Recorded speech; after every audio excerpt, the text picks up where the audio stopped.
The economy has made it difficult on communities, both large and small, to fix problems large and small. One example is in Cedar Springs, where the town's tornado siren is causing as much concern as the weather it warns about. 24-hour News 8's Joe LaFurgey explains.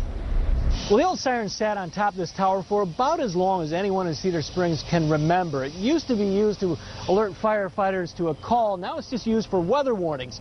But now the tower is flimsy and the siren's outdated, and the city has no money to replace either of them.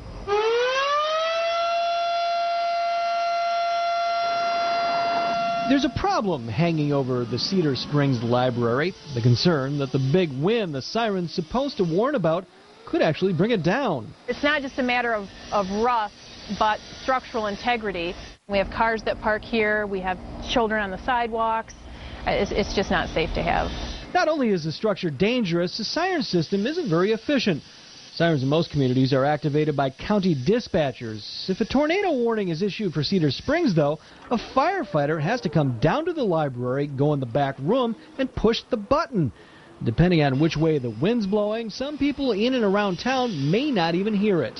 What we really need are two sirens that would have some overlapping coverage in the densely populated central area of the city, but would also reach out to our middle school, our mobile home communities. And that leads to yet another problem, money. Burns estimates new sirens would cost $20,000 each.